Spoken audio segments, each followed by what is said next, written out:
안녕하세요 여러분, 환영하고 축복합니다. 331일차입니다. 오늘은 로마서 발생이라는 주제로 사도행전 20장 2절 뒷부분과 3절 앞부분과 그때 발생한 로마서 1장에서 3장까지 말씀을 이제 오늘부터 로마서 끼어 읽기가 들어갑니다. 함께 나누도록 하겠습니다. 우리 먼저 기도하겠습니다. 사랑의 하나님 감사합니다. 오늘도 저희를 주의 말씀 앞으로 불러주시니 감사합니다. 하나님, 창조주 하나님께서 죽을 수밖에 없는 우리 영혼을 구하기 위해서 사람 몸을 입으시고 이 땅에 오신 분이 바로 예수님이십니다.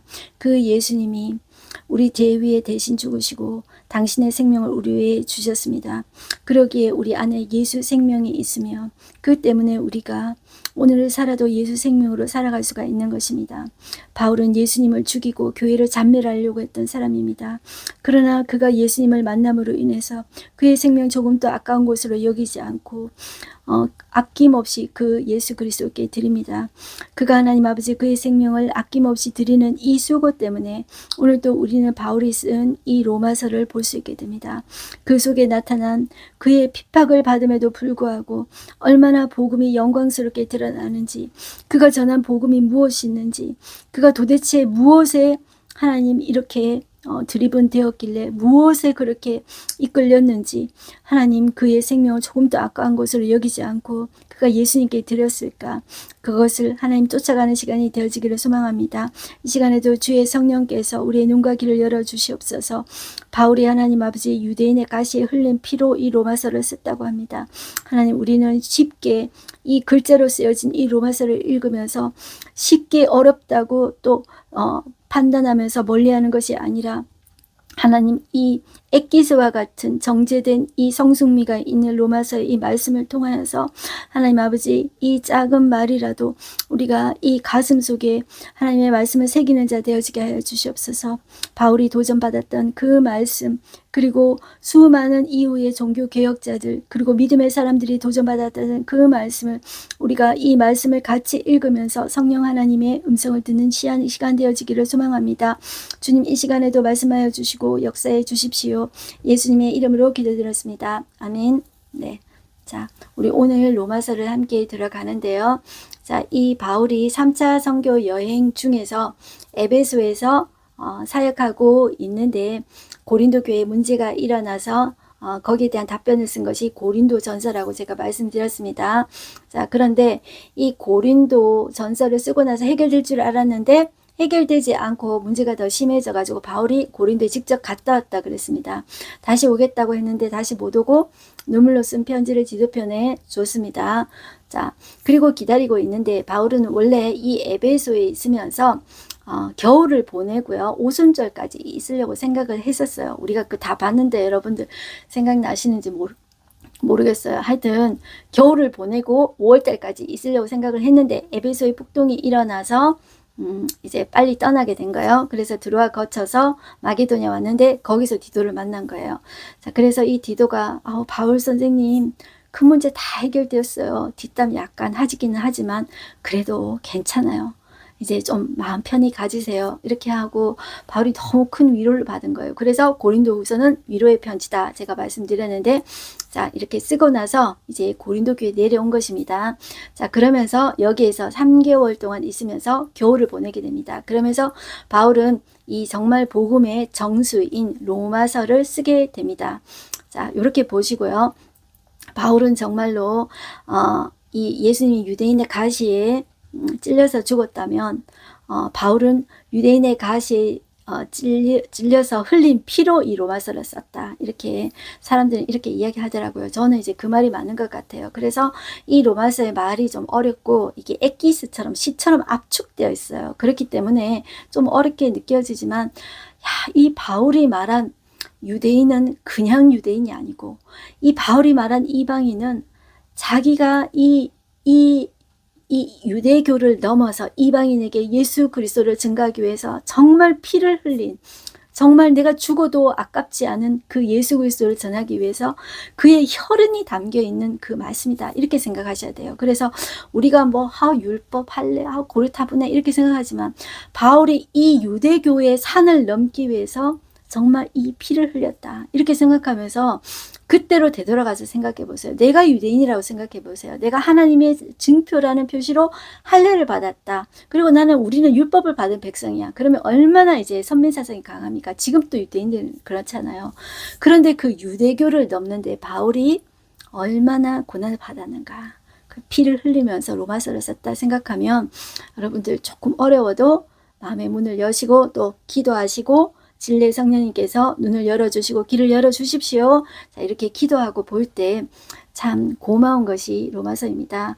그래서 이 바울이 이 자기 자신도 전하면서 많은 은혜를 누렸었고, 이 종교 개혁자들이 로마서의 말씀을 통하여서 이 변화되고 그 말씀 붙잡고 일어선 이 종교 개혁자들이 너무 많아요. 자, 그래서 우리는 로마서를 한번 들어가 보겠는데요. 자, 짧게 먼저 우리는 사도행전 20장을 여십니다. 20장 2절 우린 뒷부분을 보는데요. 20장 2절을 제가 한번 볼게요. 여러분들 사도행전 20장 2절에 보면 그 지방으로 다녀가며, 그 지방은 또 1절 또 끝부분하고 연결되겠죠. 1절 끝부분은 마게도냐로 가니라 그 지방으로 다녀가며 했죠. 우리가 마게도냐에서 쓴 바울의 편지가 고린도 후서라고 했어요. 자, 고린도 후서를 쓰고 또 그리고 말로 제자들에게 권하고 헬라에 이르러 자, 거기서부터 오늘 우리 본문이 시작됩니다. 자, 이 헬라는 성경에 다른 말로 혼용되는 말이 많은데요. 헬라, 그리스, 아가야, 고린도. 자, 이 네 단어는 똑같은 말입니다. 자, 그래서 헬라에 이르러 그러면은 바울이 지금 어디에 와 있다? 고린도 교회에 와 있다. 이렇게 보시면 되겠습니다. 여기에서 석 달 동안 있다가, 자, 여기 석 달 동안 있다가, 그리고 여기다 줄을 성경에 조금 쫙 그어 놓으십시오. 석 달 동안 있으면서 겨울을 보냅니다. 그러면서 쓴 편지가 바로 로마서이다. 이렇게 생각하시면 되겠습니다. 자, 이렇게 해놓고 로마서를 끼워 읽는데요. 이 바울의 서신서를 보면 바울이 쓴 상황 같은 게 뒷부분에 많이 나와요. 이 로마서도 끝에 이렇게 해가지고 내가 이 로마서를 쓴다, 요 부분이 좀 있고, 인사 앞부분에도 이제 그 이유가 조금 나와 있어요. 그래서 제가 종합해서 조금 말씀드리자면은 이 로마서를 쓸 때는 바울이 고린도 교회 문제가 이제 거의 다 해결되었다. 그리고 1, 2, 3차 선교 여행을 통해서 복음의 엑기스, 자, 요 말씀을 바울이 로마 교회에 전하고 싶었다. 자, 이렇게 보시고요. 그 후에 바울은 예루살렘 교회 가서 이방 선교 열매로 거둔 선거 헌금을 전해준 후에, 바울 혼자 하는 거 아니에요. 헌금 사절 떠나고 같이 가는 거예요. 예루살렘 교회 갖다 준 후에 바울이 무슨 마음이 있었냐면 로마에 가고 싶었어요. 내가 넓은 세상에 가서 뭘 잘 살아보겠다, 뭐 잘해보겠다, 그게 아니라 거기서 예수님을 전하고 싶었어요. 그런데 우리는 제수로 가는 거 아시죠? 자, 이 로마로 가고 싶었다. 자, 그런데 제수로 간다. 그것을 우리는 이제 알고 있는데요. 자, 이 바울은 이 로마에서 이 로마 교회가 수리아 안디옥 교회가 같은 파송 교회가 되어서 바울은 그 끝에, 로마보다 더 끝에 더 멀리 있습니다. 그의 관점이 그 당시에 바울이 생각했던 땅끝이 스페인이에요. 자, 스페인까지 가고 싶었다, 이건 거예요. 가서 예수 그리스도를 전하고 싶었다, 이거예요. 그래서 로마 교회의 후원으로, 수리아 안디옥 교회의 후원으로 내가 지금 여기까지 전했는데, 예수님을 전했는데, 이제는 로마 교회 후원을 받아서 나는 지금 스페인까지 가서 예수님을 전하고 싶다. 이렇게 지금 이제 깔고 여러분들 보시면 되겠습니다. 여러분들 이 로마 교회는 바울이 세운 교회가 아니에요. 개척한 교회가 아닌데 언제 여기가 세워졌을까 했을 때 이렇게 이야기 보고 있어요. 사도행전 2장에 보면 오순절 성전 강림 사건이 나오는데요. 그때 이 많은 디아스포라 유대인들과 개종한 이방인들이 거기에 있었어요. 하면서 그 사람들이 예수 사건을 듣고 예수님을 믿고 오순절에 성령 강림을 자기들도 받게 된 거예요. 그래서 그 사람들이 돌아가서 교회를 세운 교회가 로마 교회예요. 자, 그때 중에 한 사람이 부하 부부인 거예요. 자, 그렇게 여러분들 한번 보시고, 자, 앞부분 들어가 보겠습니다. 로마서 1장 앞부분은 인사입니다.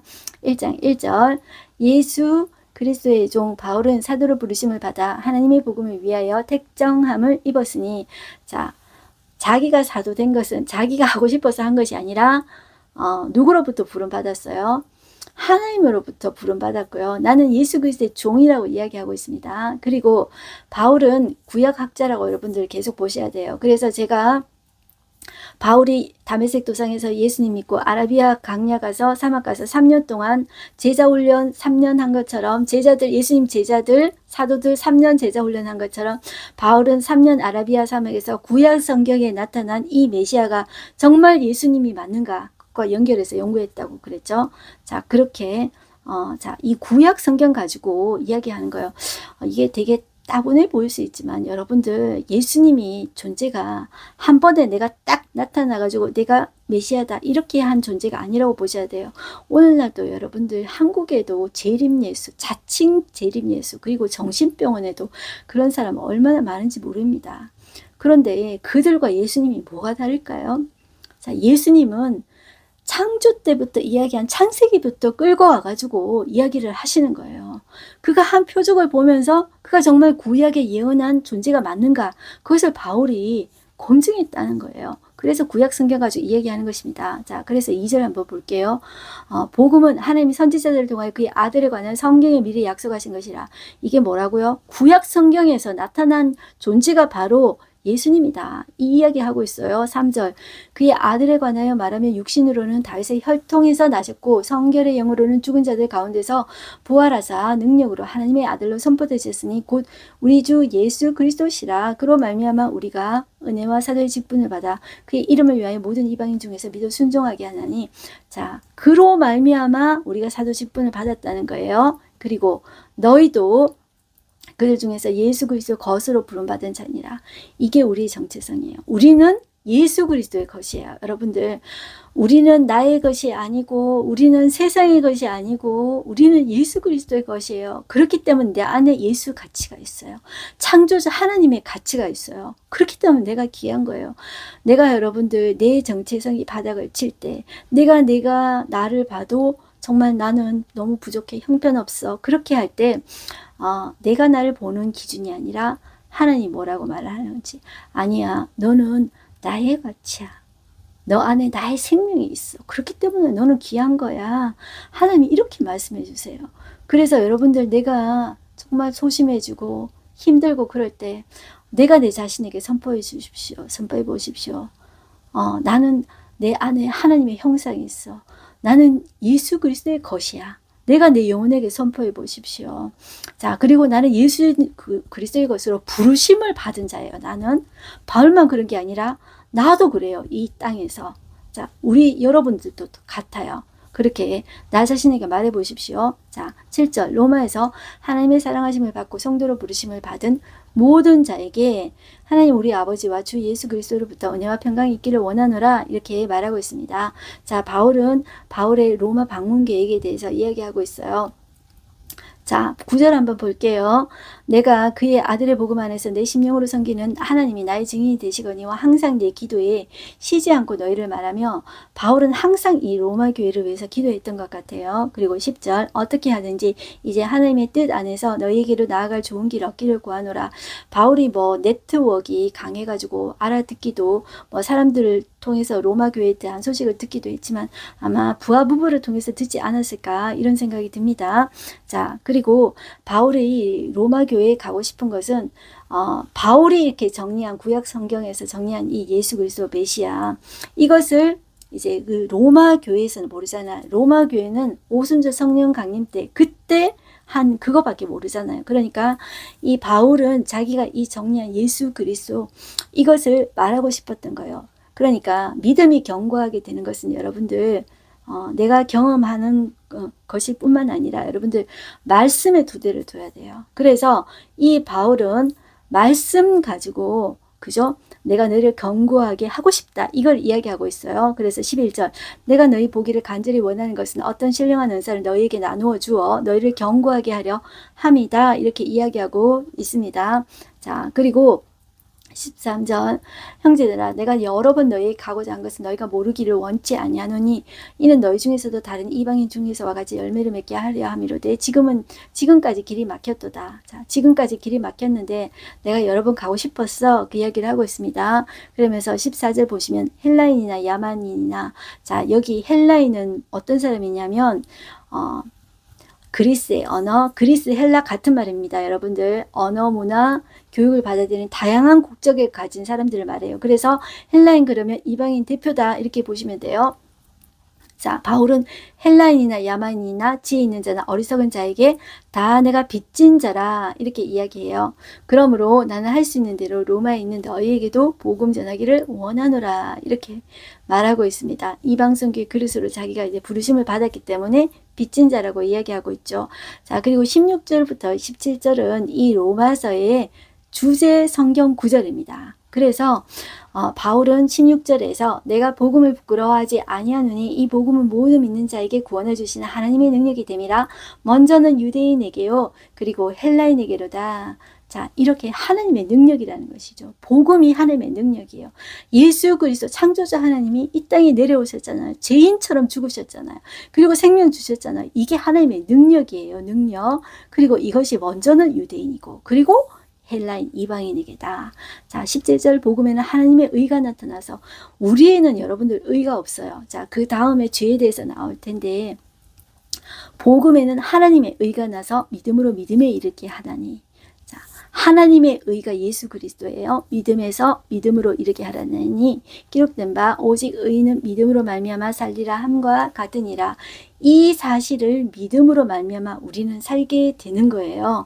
자, 이것이 오직 의인은 믿음으로 말미암아 살리라. 이게 하박국 2장 4절에 나오는 말씀인데요.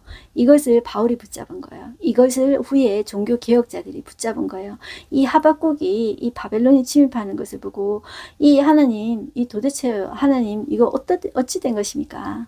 하나님 한번 말해 보십시오. 내가 저 높은 성류에 가서 하나님 대답 한번 들어볼 테니까 한번 대답해 보십시오. 그때 하나님이 이렇게 이야기했어요. 하나님의 때에 반드시 하나님께서 하신다는 거예요. 그런데 너는 나를 믿으라는 거예요. 오직 의인은 믿음으로 말미암아 살리라. 자, 이것을 바울이 붙잡은 것입니다. 자, 그래서 바울이 강조하는 것은 나의 의가 아니에요. 내가 어떤 존재인지 그 다음에 이야기하고 있는데 우리 모든 사람은 이방인들은 유대인들은 다 죄인이에요. 자, 그 다음에 나오는 것은 다 죄인이다 라는 것을 이야기하고 있어요. 자, 그 죄의 목록에 대해서 쭉 이야기하고 있어요. 자, 18절 보시면 하나님의 진노가 불의로 진리를 막는 사람들의 모든 경건하지 않음과 불의에 대하여 하늘로부터 나타나니. 자, 진리를 막는 사람들이 누구일까요? 여기는 지금 앞부분에서는 이방인을 먼저 이야기하고 있다 이렇게 보시면 됩니다. 뒷부분에 조금 뒤에 가서 유대인들 너희도 죄인이다. 자, 앞부분에서는 이방인 또 죄인이다. 그들은 왜냐하면 진리를 막는 사람들이기 때문에 자, 그들에 대해서 이야기하고 있으면서 무엇부터 이야기하냐면 19절 하나님을 알만한 것이 그들 속에 보임이라. 하나님께서 이를 그들에게 보이셨느니라. 자, 만물을 바라는 거예요. 20절 보시면 창세로부터 그의 보이지 않는 것들 곧 그의 영원하신 능력과 신성이 그가 만드신 만물에 분명히 보여 알려졌나니 그러므로 그들의 핑계하지 못할지니라. 이방인 너희도 자, 이 만물을 봐라. 그러면 분명히 창조하신 분이 존재하고 계신다. 그것을 알게 될 거다. 자, 그런데 너희가 그 하나님을 거절한 거다. 그걸 이야기하고 있어요. 자, 그러면서 너희들이 그 하나님의 형상을 썩어질 사람과 새와 짐승과 이렇게 동물, 기어다니는 동물 형상의 우상으로 바꾸었다. 자, 그들의 죄에 대해서 이야기하고 있어요. 자, 그러므로 하나님께서 그들의 마음의 정욕대로 더러움에 그냥 내버려 두셨다고 해요. 그리고 그들의 몸을 서로 욕되게 하셨으니 이는 그들이 하나님의 진리를 거짓 것으로 바꿔 피조물을 조물주보다 더 경배하고 섬김이라. 자, 이렇게 이야기하고 있습니다. 그리고 각종 죄들에 대해서 이야기하고 있는데요. 26절 이 때문에 하나님께서 그들을 부끄러운 욕심에 그냥 내버려 두신 거예요. 자, 그냥 하나님께서 그들이 그렇지도 않은데 그냥 악하게 하신 것이 아니라 그들이 원래 죄인이에요. 그냥 내버려 두신 거예요. 자, 이것을 제가 출애굽할 때 바로 할 때도 이야기했고 완악한 그대로 그냥 내버려 주셨다는 거예요. 자, 그래서 내버려 두셨으니 곧 그들의 여자들도 순리대로 쓸 것을 바꾸어 영리로 쓰며 그와 같이 남자들도 순리대로 여자 쓰기를 버리고 서로 향하여 음욕이 부릴 듯하며 남자가 남자와 더불어 부끄러운 일을 행하여 그들의 그릇 때문에 상당한 보응을 그들이 자신이 받았느라. 자, 이게 이제 동성애잖아요. 자, 그래서 그 뒤에 각종 죄에 대해서 이야기하고 있어요. 또한 그들이 마음에 하나님 두기를 싫어하며 하나님께서 그들에서 그 상실한 마음대로 내버려 두사 합당하지 못한 일을 하게 하셨으니 곧 모든 불의 추악 탐욕 악의가 가득한 자여 시기살인 불인쟁 사기 악독이 가득한 자여 수근수근하는 자여 비방하는 자여 하나님께서 미워하시는 자여 능욕하는 자여 교만하는 자여 자랑하는 자여 악을 도모하는 자여 부모를 거역하는 자여 우매한 자여 배역한 자여 무정한 자여 무자비한 자라.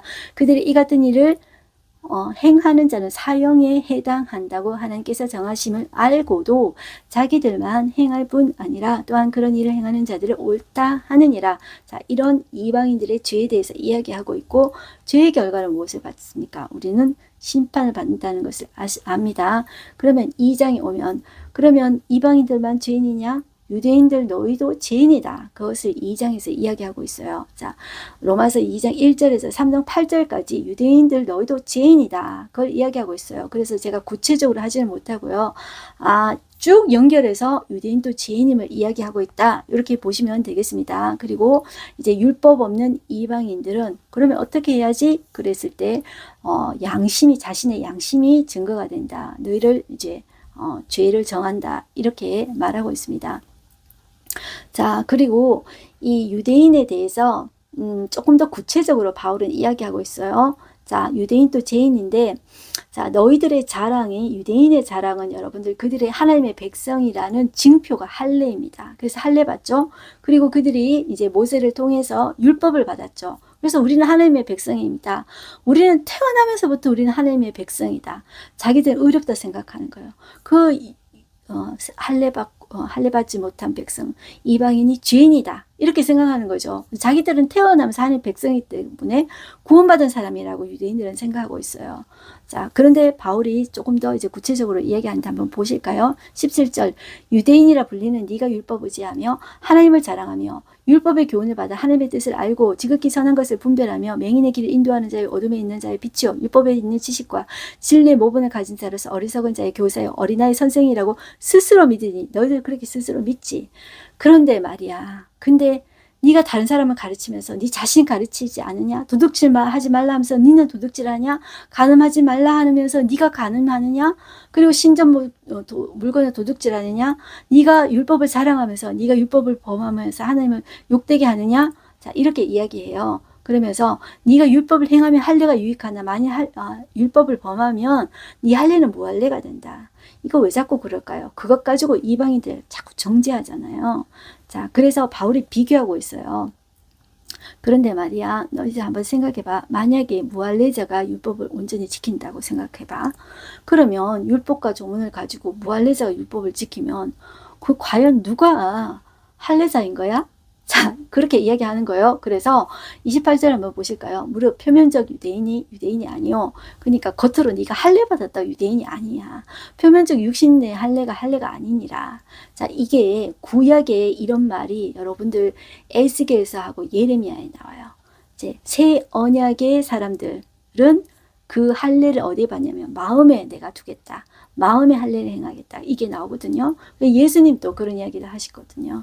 자, 그러니까 이 바울이 이야기를 하는 거예요. 이면적 유대인이며 그러니까 이 할례는 마음에 하라는 거예요. 그죠? 겉으로 하나님의 자녀라고 징표받은 그 할례 가지고 율법도 행하지 않고 죄를 마음대로 지으면서 하나님의 자녀다 그렇게 말하지 말라는 거예요. 너희도 죄인이라는 거예요. 그 이야기를 하고 있습니다. 그래서 자, 할례는 마음에 할지니 영에 있고 율법 조문에 있지 아니한 것이라. 그 칭찬이 사람에게서가 아니오 다만 하나님께서니라. 이렇게 이야기하고 있습니다. 그 다음에 연결해서 2장 전체에 대한 이제 반론으로서 1절, 3장 1절 그런즉 유대인의 나음이 무엇이며 할례의 유익이 무엇이냐. 유대인이 자랑하는 할례, 율법의 유익이 무엇이지? 그랬을 때 범사에 많으니 우선은 그들이 하나님의 말씀을 맡았다. 수천 년 동안 그들은 이제 하나님의 말씀을 맡아온 이제 백성 아닙니까? 그런데 자 3절 한번 보실까요? 어떤 자들은 믿지 아니하였으면 어찌하리요? 어떤 자들은 누구냐면 그러면 유대인들이 믿지 않았으니까 구원받지 못한 거네. 예수님 안 믿었으니까 구원받지 못한 거네. 이렇게 생각할 수 있잖아요. 그러면 그들이 믿지 않으니까 하나님의 미쁘심, 하나님의 신실하심을 이야기합니다.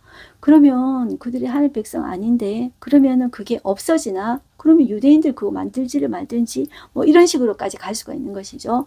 자, 그런데 이 바울은 3장 4절에서 그럴 수 없느니라. 사람은 다 거짓되되 오직 하나님은 참되시다. 이렇게 하면서 여기에 대한 유대인들의 구원에 대한 대답은 로마서 9장, 10장, 11장이 좀 더 자세하게 나와요. 근데 여기에서는 이제 그렇지 않다는 거예요.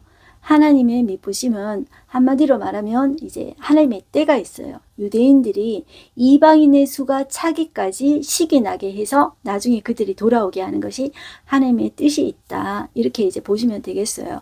그러면 우리가 조금 전에 죄에 대해서 이야기했잖아요. 그러면 5절에 한번 볼게요. 그러면 우리의 불의가 하나님의 의를 드러나게 하면 무슨 말을 하리요? 자, 이 말은 무슨 말이냐면 우리가 죄를 깨달아야 하나님의 의로우심이 얼마나 귀한지 그거를 알게 된다 그랬죠. 드러난다 그랬죠. 그래서 먼저 복음에서는 가장 먼저 알아야 될 게 뭐냐면 내가 얼마나 죄성을 가진 인간인지 알아야 돼요. 내가 특별히 교도소 가는 죄만 죄라고 생각하시면 안 돼요. 여러분들 내 안에 마음의 동기까지 보시는 그 하나님 앞에 내가 의롭냐 그거를 봐야 돼요. 그래서 특별히 뭐 미워하고 이런 거는 또 하잖아요. 근데 그것도 특별히 죄라고 생각하지 않는데 내가 얼마나 지독한 내 중심적인 인간인가, 이기적인 인간인가 그거를 보면 돼요. 그러면 모든 사람이 다 자기 중심적이에요. 다 자기가 기준이에요. 제가 그렇게 말씀이 기준입니다. 말씀이 기준입니다. 해도요. 말씀이 기준 아니고요. 자, 다 우리 내 자신 다 기준인 거예요. 그게 여러분들 죄입니다. 자, 그런 이기심, 그게 죄예요, 여러분들. 자, 그러면 죄를 더 지어야 하나님의 의가 더 드러나니까 죄를 더 많이 지어야 되겠네. 이렇게 생각할 수 있는 거예요. 자, 이거하고 비슷한 게 이건 거예요. 가룟 유다가 예수님 팔았잖아요. 그죠? 그러면 가룟 유다 때문에 예수님 십자가 못 박혀 죽었으니까 가룟 유다 잘한 거네. 가룟 유다 박수 받아야 되네. 이렇게 말을 하는 사람이 있습니다. 가룟 유다가 이제 그냥 좀 뒤집어 썼네. 이렇게 가룟 유다 불쌍하네. 이렇게 생각할 수 있습니다. 그런데 우리는 그렇게 생각하는 것이 아니라 마음의 동기까지 보시는 주님께서 결과만 선했다고 가룟 유다 때문에 예수님 십자가에 못 박혀서 모든 인류를 구원했으니까 가룟 유다가 잘했네. 그게 아니라 가룟 유다는 그 마음의 동기가 여러분들 예수님을 팔려고 했어요. 그죠? 자기 선생 팔아서 이익을 치려고 했잖아요. 그 동기부터가 잘못됐다는 거예요.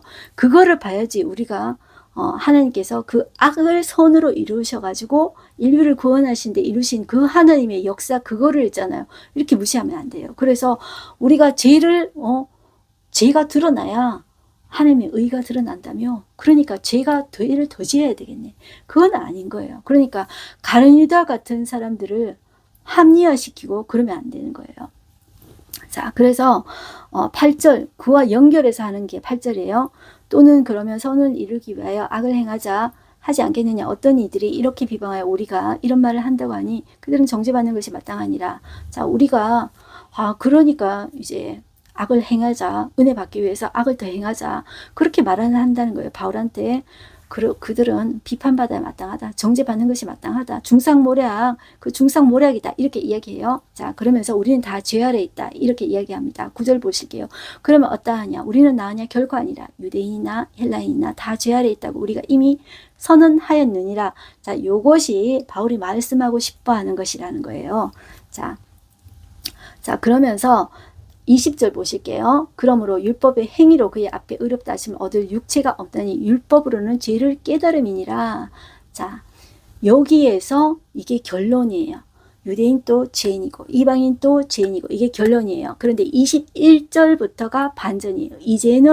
그러나 이제는 이렇게 보셔야 돼요. 율법 외에 하나님의 한 의가 나타났어요. 그게 뭐예요? 바로 예수 그리스도인 거예요. 자, 이것은 구약의 예언된 거예요. 증거를 받은 거예요. 자, 그래서 바울이 율법과 선지자들에게 증거를 받은 것이라 이미 예언된 거예요. 구약에 22절 곧 예수 그리스도를 믿음으로 말미암아 모든 믿는 자에게 미치는 하나님의 의니 차별이 없느니라. 예수님 때문에 하나님의 의가 우리에게 온 거예요. 우리는 다 죄인이에요. 우리는 다 죄인. 교회 다녀도 여러분들 다 죄인이에요. 그러니까 교회 안에 문제가 이렇게 많죠. 23절 모든 사람이 죄를 범하였으며 하나님의 영광에 이르지 못하더니 모든 사람이 다 죄를 지었어요. 그런데 그리스도 예수 안에 있는 속량이라는 것은 돈을 주고 산 거예요. 돈을 주고 산 거. 이것은 장사에서 쓰는 상업적인 개념이에요. 돈을 주고 값을 다 지불한 거예요. 예수님이 그 죄값을 다 지불한 거예요. 자, 예수님의 죄값을 지불한 거예요. 그게. 그 때문에 하나님의 은혜로 값 없이 의롭다 하심을 얻은 자 되었느니라. 이 예수를 하나님이 그의 피로써 믿음으로 말미암은 화목제물로 세우셨다. 자, 이게 복음의 핵심이라는 거예요. 그렇기 때문에 27절에 그런즉 자랑할 때가 무엇이 있느냐. 자랑할 수가 없어요. 무슨 법으로나 행위로냐 아니라 오직 믿음의 법이다. 이렇게 이야기하고 있어요. 자, 그래서 여러분들 29절 보실까요? 하나님은 다만 유대인의 하나님이시냐 또한 이방인의 하나님이 아니시냐 진실로 이방인의 하나님도 되시느니라. 할례자도 믿음으로 말미암아 또한 원례자도 믿음으로 말미암아 의롭다 하시니 하나님이시는 하나님은 한 분이시니라. 그런즉 우리가 믿음으로 말미암아 율법을 파기하느냐 그럴 수 없느니라. 도리어 율법을 굳게 세우느니라. 자, 믿음은 율법을 더 굳게 세운다고 이야기하고 있습니다. 오늘 말씀은 여기까지고 이제 다음 또 로마서 계속 연결해서 나누겠습니다. 자, 오늘 하루 한 주 말씀 보겠습니다. 내가 복음을 부끄러워하지 아니하노니 이 복음 모든 믿는 자에게 구원을 주시는 하나님의 능력이 됨이라. 먼저는 유대인에게요 그리고 헬라인에게로다 라고 이야기하고 있습니다. 여러분들 이 우리가 가진 세계관에 따라서 복음을 대하는 태도가 다 다른데요. 세상의 논리는 힘의 논리입니다. 그죠? 힘의 논리로 세상을 바라보던 이 특히 로마 사람들은 십자가를 예수님의 십자가를 실패와 무능으로 보았습니다. 그리고 지혜를 특별하게 생각했던 그리스 헬라 사람들은 그걸 최고의 가치로 보는 거예요. 십자가를 어리석은 것, 무지한 것으로 보았습니다. 그리고 로마로부터 오로지 자기 나라만 생각했던 이 이스라엘 사람들, 이 유대인들은 그 십자가를 부질없이 여겼습니다. 하지만 이 바울은 모든 사람에게 복음은 모든 믿는 자에게 구원해 주신 하나님의 능력이다. 내가 복음 부끄러워하지 않는다. 자, 복음 외에 자랑거리가 없다. 이렇게 말을 합니다. 자, 복음은 모든 믿는 자에게 구원을 주십니다. 복음은 로마인, 헬라인, 유대인을 가리지 않습니다. 복음을 부끄럽게 여기는 사람의 태도가 여러분들 우리에게 영향을 미치고 있지 않습니까? 복음이 부끄럽습니까? 예수님이 부끄럽습니까? 그런 태도가 우리에게 영향을 미쳐서는 안 되죠. 예수님이 우리 위해 낮아지셨다면 우리가 그 예수님을 수치스럽게 생각해야 되겠습니까? 자, 그것을 내 자신에게 내가 한번 물어보는 시간이 되었으면 좋겠습니다. 이 말들이 오늘 로마서의 말들이 조금 어려웠고 딱딱했을지 모르겠습니다. 그러나 지금 바울이 그의 정말 피로 그 가시에 찔려가지고 흘린 피로 이것을 썼다 생각하고 조금 더 이렇게 찬찬히 보시면서 주님은 나에게 어떻게 이야기하실까? 나는 세상 사람들이 말한 힘의 논리로 예수님을 생각할까? 그는 십자가에 못 박혀 죽은 죄인이고 실패자인데 어리석은 건데 십자가를 지다니 어리석은 거지. 죽은 것으로 끝나는데 어리석은 거지. 그렇게 생각하십니까?